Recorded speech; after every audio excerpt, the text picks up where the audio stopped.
사람이라면 누구나 똑같이 있는 엄마. 하지만 누구에게나 다른 의미의 엄마, 어머니이기도 하고, 누구의 엄마 얘기를 듣더라도 눈이 시큰해지고 가슴이 먹먹하기도 한 우리들의 어머니. 작가 양정훈님의 엄마의 마른 등을 만질 때는 내 엄마를 가만히 생각해 볼 수 있었고, 나의 삶에 있어 엄마이기도 하고 딸이기도 한 현재의 나를 돌이켜볼 수 있는 시간을 주셨답니다. 안녕하세요. 달빛 속 개수나무입니다. 오늘의 책 엄마의 마른 등을 만질 때 수호 서재에서 펴냈고 양정훈님이 쓰셨습니다. 달님들의 어머니와 이 책 여행을 들어가 보셔도 좋을 것 같습니다. 먼 길을 헤매는 동안 제자리에서 기다리던 사람이 있었다. 거실 바닥에 누워 윗집에서 베란다에 널어둔 샛노란 이불이 새파란 하늘에 날리는 걸 보고 있다. 사뿐사뿐 그러다 온 힘을 다해 펄럭. 바람을 따라 이불이 춤을 추는 동안 고향집 베란다에는 초록색 플라스틱 채반 가득히 아버지가 따온 고사리가 널려 있다. 맑은 총천연색 아침. 아까 씻어 내놓은 고사리는 반나절도 안 돼 바싹 말랐다. 아버지는 아침부터 저녁밥을 기다린다. 점심으로 셋이 자장면을 시켜 먹고 어머니와 아버지는 낮잠이 들었다. 노인들이 동시에 코 고는 소리는 달고 애틋해서 어느 층 현관문 열리고 닫힐 때 저 졸음 쫓을까 신경 쓰인다. 알 수 없는 일이다. 수십 년이 넘도록 고향집 풍경은 날마다 계절마다 이랬을 텐데 오늘에야 이 모습이 보였다. 저 소리가 들렸다. 큰 꿈이 좋은 것이라고 배웠다. 그런 건 언제나 이 집 너머 바깥에 있었다. 아주 멀리 찾아간 것 같은데 훨씬 더 먼 곳이 보였다. 꼭 내가 닿을 수 없는 것들만 모아 꿈이라 이름을 붙인 듯 가장 먼 곳에 가장 좋은 삶이 있는 것처럼.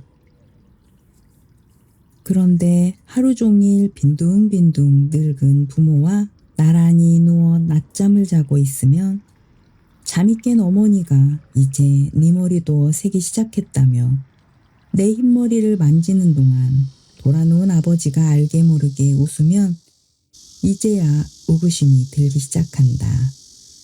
어쩌면 처음부터 여기에 있었을까? 그 꿈? 부르고 줬고 발구르던 숱한 내일들, 목마르고 애탔던 삶의 환희들, 저 먼 세상이 아니라 여기였을까? 아름다운 동행이라는 인터넷 커뮤니티가 있다. 암 환자들과 보호자들이 치료에 대한 정보, 삶과 죽음의 이야기를 나눈다. 완치를 알리는 글도 임종을 전하는 소식도 하루에 여럿 올라온다.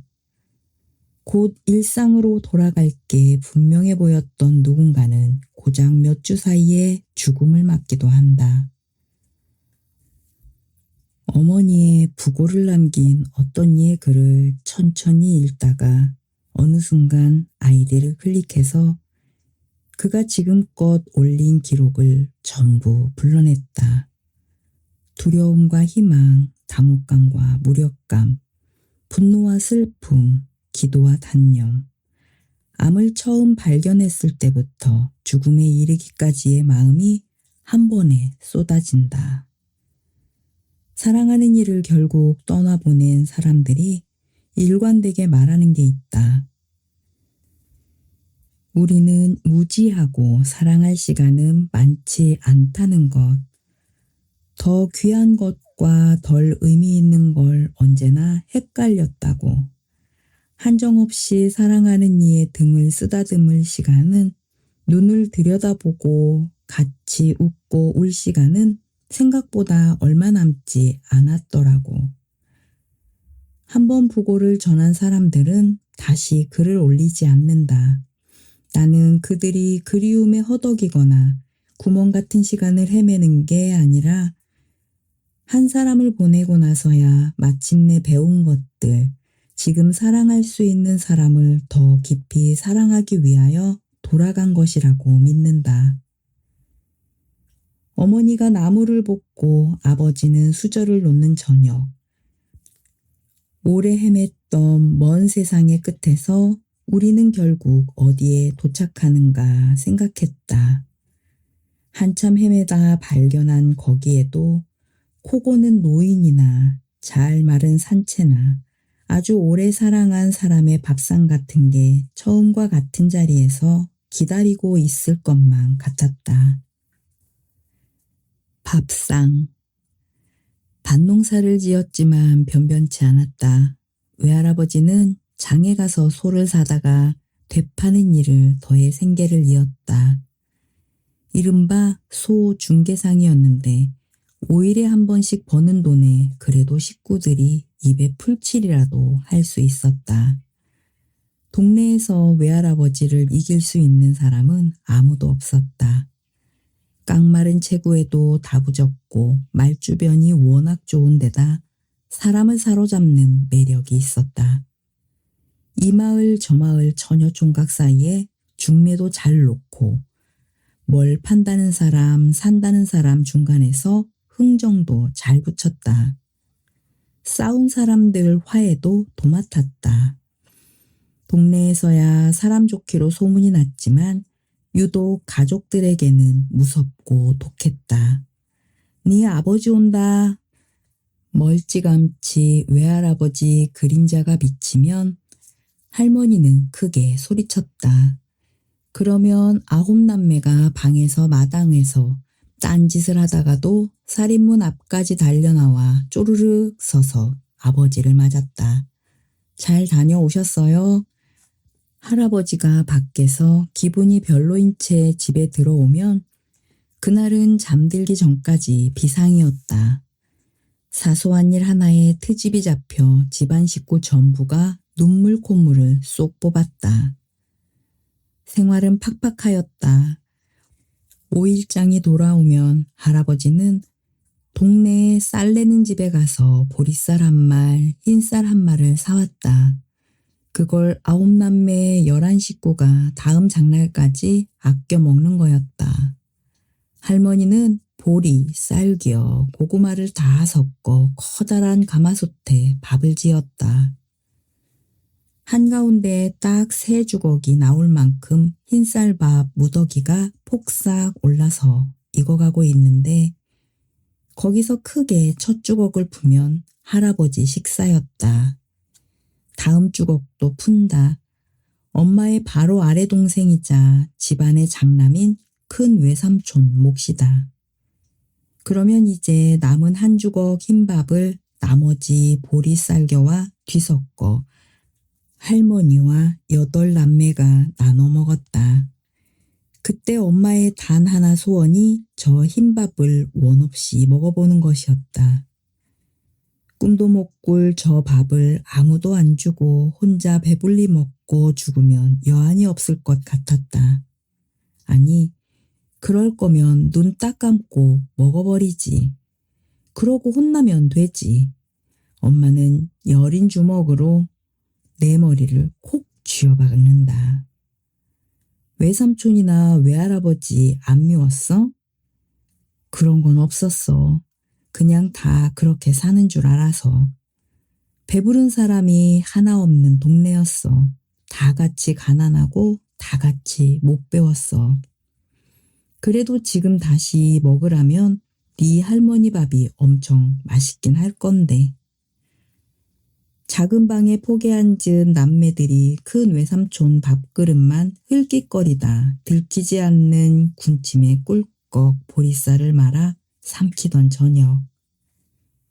참 지긋지긋한 허기.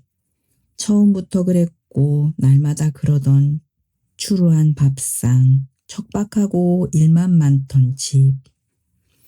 세상에 가난만큼 무서운 게 없어서 그때로는 죽어도 못 가겠다던 엄마가 원수 같은 밥상을 떠올리다 입맛을 다신다. 마른 입술이 잠시 젖었다. 장독. 절에 갔다. 기분 좋은 바람과 나무 냄새가 일주문부터 느껴졌다.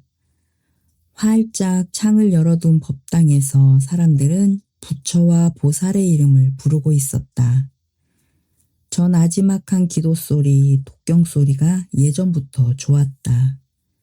어릴 때 한 달쯤 절에 살았다. 대웅전에서 들리는 새벽 연불 소리에 잠이 깰 때마다 무언가 삶의 비밀을 엿듣는 기분이었다.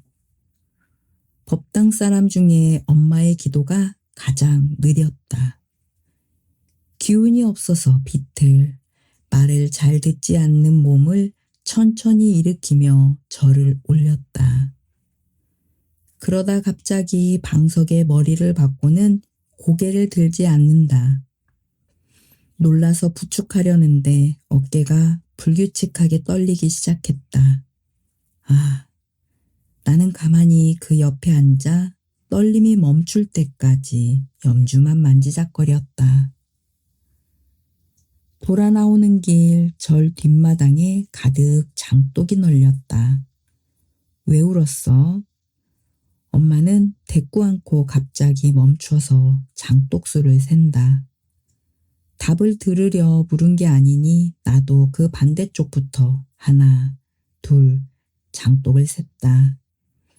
남의 속도 모르고 장은 잘도 익을 거야.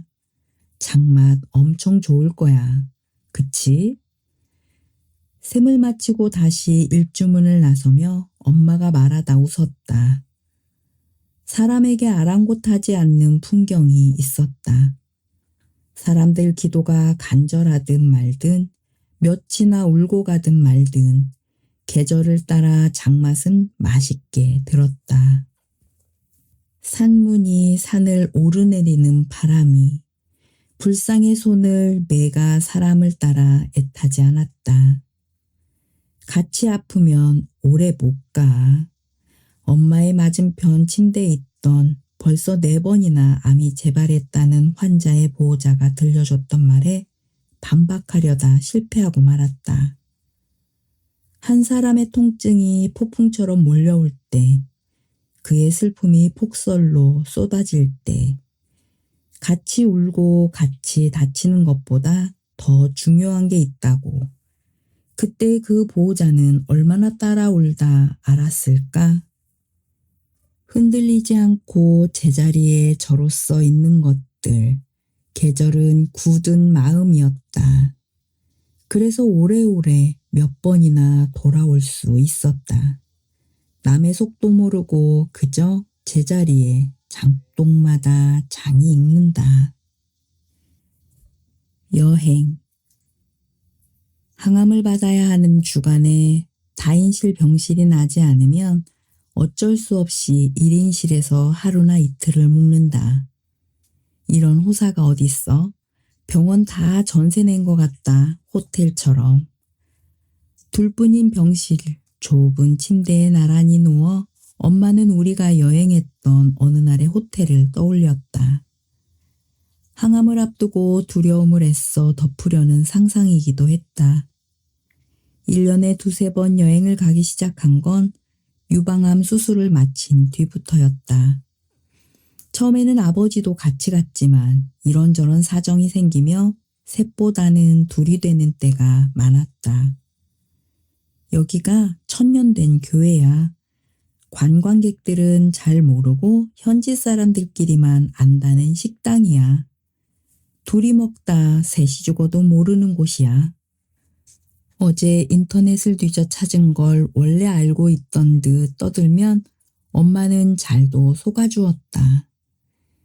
TV로만 보던 세상을 꼭 아이처럼 맞았다. 별거 아닌 모든 게 그 앞에서 최고가 되었다. 그럴 때마다 내 마음이 더 크게 부풀어 좋았다. 여행은 때로 마음의 반대편을 향하기도 했다. 병원에서 기억을 되짚을 때마다 아프게 떠오르는 장면이 하나 있다. 우리의 마지막 여행, 일본이었다. 도대체 언제까지 그러고 살 건데? 귀국을 이틀 앞두고 숙소로 돌아오는 길 위에서 나는 엄마를 사납게 쏘아붙이고 있었다. 장어덮밥이 화근이었다. 골목 여기저기 한참을 헤매다가 간신히 공들여 찾아둔 덮밥집 문 앞에 섰을 때 엄마가 물었다. 그래서 한 그릇에 얼만데? 나는 눈치도 없이 고지고대로 답했다. 엄마의 눈이 쏟아질 것처럼 커진다. 너 미쳤어? 이건 진짜 아니다. 100년의 전통이 있는 곳이다. 하루에 몇 그릇 팔지 않는다. 아무리 설득해도 소용없었다. 덮밥값이라기엔 엄마의 세상에서 도무지 말이 되지 않는 금액이었다. 결국 호텔 근처로 돌아와 저렴한 비빔밥을 먹었다. 밥을 먹는 내내 나는 송곳 같았다. 차갑고 날카로운 말을 함부로 엄마에게 던졌다. 귀국날이 돼서도 나는 잔뜩 모나 있었다.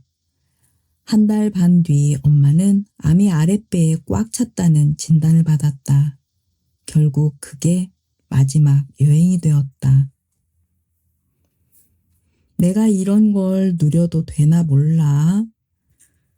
엄마는 여행의 날들을 인생에서 가장 사치스러운 시절로 꼽았다. 그 말 속에 숨어있던 여행의 자격이란 내게 슬픔이었다가 꿈이었다가 어느 날은 오기가 되기도 다른 날은 꿈이 되기도 하였다. 지워주고 싶었다. 엄마는 그래도 되는 사람이라고 알려주고 싶었다.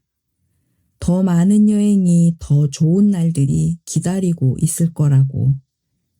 그러나 돌아보니 그 마음을 다 갖고도 나는 미련하게 여행의 이곳저곳을 뭉그트렸다. 엄마도 우리 마지막 여행의 모진 말을 다 기억하고 있을까? 정훈아, 우리 다시 여행 갈 수 있어? 호텔을 상상하며 병원 냄새를 지우던 엄마가 나를 빤히 쳐다보며 물었다. 그래도 엄마는 나와 또다시 떠나고 싶었다. 새해 1월의 첫날이다. 여든을 앞둔 아버지는 고향집에서 혼자 아침밥을 먹었다. 엄마가 저번에 담가둔 열무김치에 고추장을 비벼 김을 싸 먹었다. 이런 날 밥상이 그래서 어떡해? 아버지는 그래도 한 그릇을 다 먹었노라 답했다. 어느새 밥 짓기 선수도 되었다. 홀로 차린 새해 첫 끼를 어떤 그림자가 덮었을지 알 수 없으나 그래도 누구 하나 외롭다고 말하지 않는다. 점심은 밖에서 먹을까?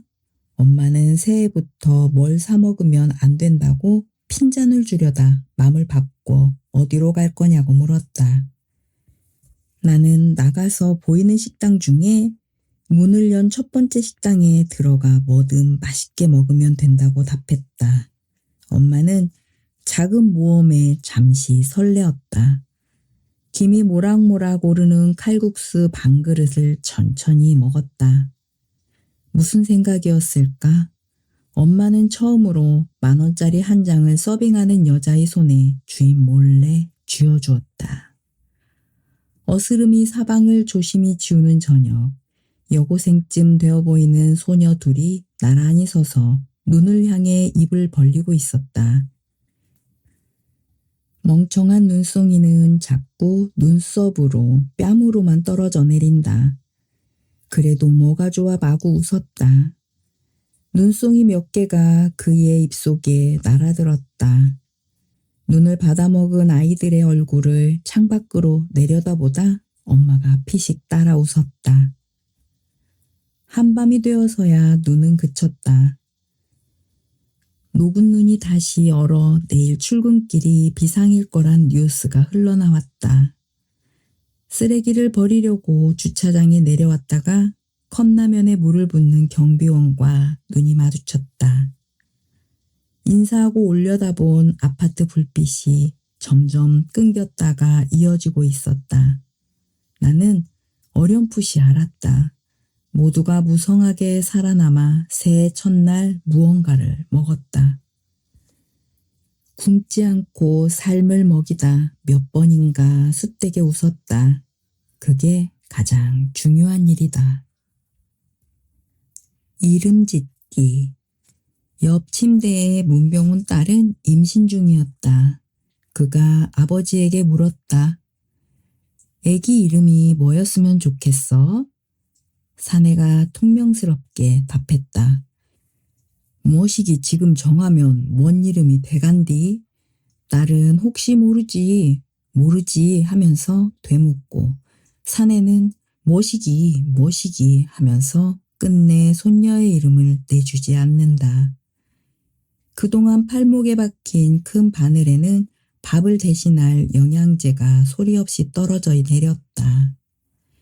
그의 낯이 검고 발음이 희미했지만 다음 날이었나 엄마에게 사내는 손녀 이름을 소진이라 지으면 어떻겠냐 물었다.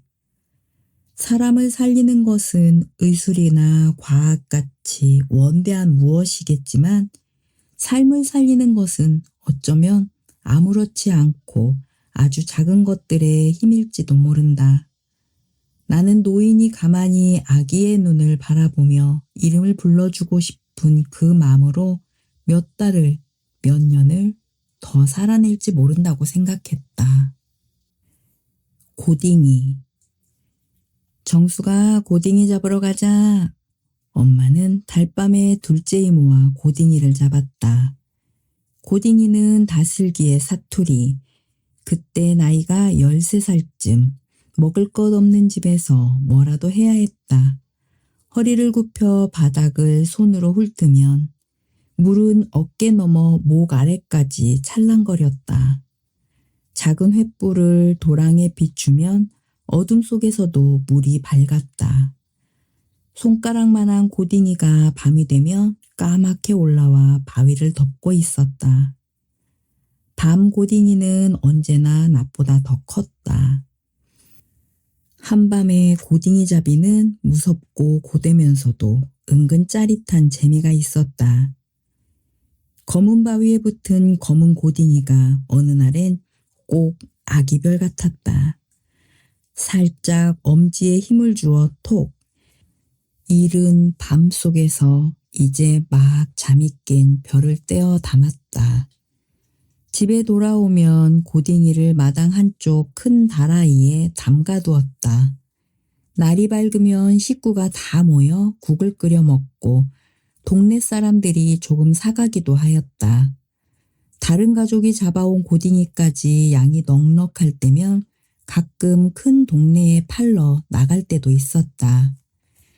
큰 동네래야 고작 부리면 정도였지만 5일장도 서고 사람도 많아 엄마가 살던 잠두마을에 비할 바가 아니었다. 잠두마을에서 부리면까지는 걸어서 좋기 4-5시간이 걸리는 거리라 버스를 타고 가야 했다. 목적지 정류소에 도착하면 각자 작은 다라이를 머리에 이고 일행이 나뉘었다. 고딩이 팔아요. 이 집 저 집을 돌며 대문을 두드리고 산다는 이가 있으면 한 사발에 얼마씩을 받고 넘겼다. 13살 아이의 장수수완이 좋아도 보통 좋은 게 아니었다. 그게 무슨 살림에 도움이 됐겠어. 장난이었던 것도 같고 꽤 힘들었던 것 같기도 하고 어린 마음에 그런 걸 다 몰랐던 것도 같고 낯선 대문 앞에서 고딩이를 팔던 아이는 어떤 마음이었을까 모르니 그런 건 진즉에 다 잊었지 한다. 그 문을 두드리던 밤도 양재기 그릇에 고딩이를 푹 퍼담아 건네던 감촉도 엄마는 다 잊었지 한다. 가물가물 시작과 끝이 모호한 시절이 별거 없이 몇 개의 장면으로 남아있을 뿐이라고. 별거 없기는 엄마. 어린 고딩이 사냥꾼이 세차게 밤을 헤치던 얘기에 다른 어떤 모험담이 비할 수 있겠어? 소녀 고딩이 장수가 세상에서 제일 큰 마을을 탐험하던 얘기에 한 번 잡혀가면 돌아올 길 없다며 잠두마을 고딩이들을 밤마다 덜덜 떨게 했던 전설에 그 어떤 무용담이 견줄 수 있겠어. 파란 전구지가 푹 젖은 고딩이국이 드문드문 밥상에 올라왔다. 어린 엄마가 고사리 손으로 따내던 고딩이 씨알에 비할 바는 못 되었지만 수십 년을 거슬러 모험의 밤을 훑어오기에는 언제나 충분하였다. 좋은 살림.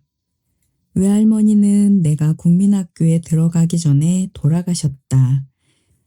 그와 추억이랄 게 거의 없지만 작은 문방구 앞에서 나를 업어주던 기억 하나가 실제인가 꿈인가 가슴풀에 남아있다. 엄마는 외할머니가 보고 싶다고 내게 말한 적이 많지 않았다. 하지만 몸이 약해지며 마음이 무너질 때마다 외할머니 꿈을 꾸곤 했다. 무서울 때, 우울할 때, 중요한 검사를 앞두고 있을 때나 결과를 듣기 전날 밤 외할머니는 말없이 가만히 엄마를 들여다보고 돌아갔다. 그날의 꿈속에도 외할머니는 고요했다. 엄마는 커다란 집 천장 여기저기 걸쳐있는 거미줄을 빗자루로 쓸어내리고 있었다. 걸레를 빨아서 방바닥을 훔치고 때 묻은 솥단지를 반짝반짝 광이 나도록 닦았다. 그러고 아랫목에 누워있는 외할머니에게 이렇게 말했다. 엄마, 내가 청소 다 했어. 이제는 헌 거 다 버리고 깨끗한 거 쓰고 살아.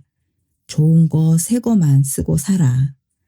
외할머니는 아무 답을 않고 고개를 끄덕이지도 않고 엄마를 하염없이 바라만 보았다.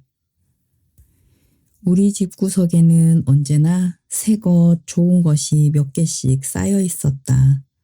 엄마는 보험회사를 다니는 동안 실적이 괜찮을 때마다 상으로 그릇과 프라이팬, 수저 세트와 피크닉 가방 같은 걸 타왔다. 그들은 얇은 먼지가 앉기 무섭게 깨끗이 닦인 채 언젠가의 쓸모를 기다리고 있었다. 나는 어릴 때부터 왜 헌 것을 버리지 않을까? 저기 새 것을 쓰지 않을까 궁금해했는데 한 번은 엄마가 이리 말한 적이 있다. 저건 있잖아. 나중에 좋은 날에 쓸 거야. 알 수 없는 어느 좋은 날을 위해 좋은 그릇과 좋은 프라이팬이 나이 들고 있었다. 엄마의 것이었을까? 엄마의 것이 아니었을까? 이제 이런 거, 좋은 거, 새 거 쓰면서 살아. 꿈속에서 외할머니에게 건넨 말은 어쩌면 당신에게 해주고 싶은 말이었는지 모른다. 엄마가 다시 살고 싶은 살림인지도. 계속 22세쯤 되었을까? 젊은 여자가 항암제를 맞는 동안 그의 남자친구는 바짝 붙어 앉아 별 시답잖은 말을 해댄다. 어제 먹은 수박씨가 노랗다는 둥, 항암 맞고 낀 방구는 냄새가 더 독하다는 둥, 다른 침대 눈치를 보면서도 참을 수 없는 웃음을 서로에게 붓고 잠깐 커튼을 칠 때는 쪽쪽 소리도 들린다. 아빠 주사 끝나기를 기다리는 아들은 몇 시간째 게임에 빠져 있다. 간호사가 커다란 링거 몇 병을 가져와 바꿔 끼우는 동안 아들은 잠시도 휴대폰에서 눈을 떼지 못했다. 그래도 아빠는 아이의 머리카락을 넘겨주고 오렌지 주스병을 따서 건넨다. 너의 날들을 여기에 데려와 미안해. 그의 손이 이리 말하는 것 같았다. 나란히 누워 항암을 맞는 두 노인은 언제 친해졌을까 며느리 흉보는 재미가 한창이었다. 찌개간 하나를 제대로 못 맞추는 며느리, 아무리 봐도 내 아들이 아까운 며느리였다가 이내 아픈 시어머니 먹이려고 백김치를 새로 담그고 며칠이나 응급실을 지켰던 며느리가 되었다. 세상에 죽이 절이 잘 맞는데 왜 이제야 만났는가? 똑똑 쉼없이 떨어져 내리는 약병이 까맣게 잊혔다. 통증과 슬픔이 없지 못한 사람들이 있었다. 감히 암 따위가 멈추지 못했다. 삶의 잇대어 삶이었다. 모과. 탁자에 단정하게 올려놓은 3개의 모과를 찍은 사진. 4년 전이었나? 오랜만에 고향집에 들른 내게 엄마는 새벽에 운동하는데 집 앞 모과가 너무 탐스럽게 열려있더라 말했다. 그래서 떨어진 2개, 아버지 시켜서 새로 딴 것 하나를 넣어주려 챙겨뒀어. 반찬이며 뭐며 바리바리 싸주는 엄마에게 이것도 무거운데 무슨 모과냐고 짜증을 냈다. 엄마는 그럼 가져가지 마 했는데 서울에 올라와 짐을 풀어보니 안쪽에 모과가 감춰져 있었다. 기어이 이걸.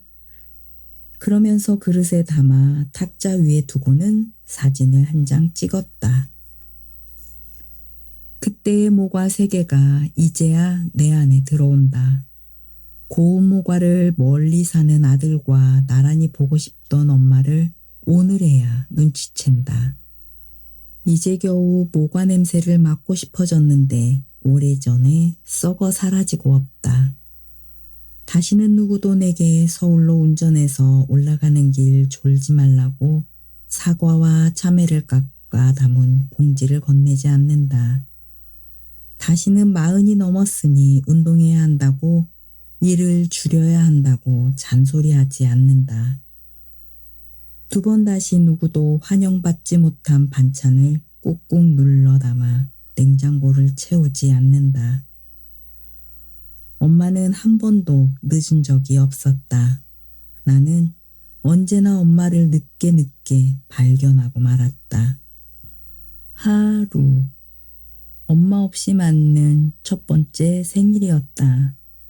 거짓말처럼 꿈에 엄마가 와서 놀았다. 한여름 새까만 코스모스 밭에 서서 엄마는 짧게 자른 은발을 바람에 빚었다. 말은 없고 고요하게 걸었다. 들려주지 못한 이야기가 넘쳤지만 아쉽지 않았다. 아침이 오는 것도 속상하지 않았다. 저녁까지 친구와 후배의 연락을 받았다. 다들 그럭저럭 비슷하게 살아가고 있었다. 밥을 먹고 일을 하고 가끔 꿈을 꾸고 울고 쓰러지고 일어서고 다들 거기서 거기에 삶 같았다. 사는 건 어쩌면 무언가 되는 것이 아니라 되지 못하는 게 아닐까 가만히 생각했다. 결국 우리는 다른 무언가 되지 못해서 지금의 우리가 되었는가? 그럼 몇 번의 계절쯤은 바싹하게 살아내지 않아도 괜찮을지 모른다. 버티거나 살아있는 것으로 충분할지 모른다. 그럼 참 다행이겠다 싶었다. 대충의 생일은 이렇게도 나쁘지 않았다. 사랑하는 이와 같이 있지 않아도 그 이들을 떠올리며 싹둑 나쁘게 번지는 마음을 잘랐다. 대단하게 힘들이지 않고 사라지는 것으로 사는 밤. 온전하고 탈이 없어서 잠을 자고 아무렇지 않게 깨어날 것 같았다. 내일도 그 다음도 지나갈 것 같았다. 달님들의 어머님과 추억여행 잘 다녀오셨나요? 저는 책을 덮으며 AI에게 어머니 관련 노래 틀어줘 하니 정말 비슷하게 나오더라고요. 한참을 들으며 제 어린 시절부터 내 아이들을 키워주고 지금은 제 옥상 텃밭 상추를 한 줌 가져다 드렸을 뿐인데 효녀딸이라고 하시는 순박한 현재의 엄마를 생각하며 건강히 잘 살아주시는 엄마께 감사한 마음을 여운 담아 남겼습니다. 세상의 모든 어머님 사랑합니다.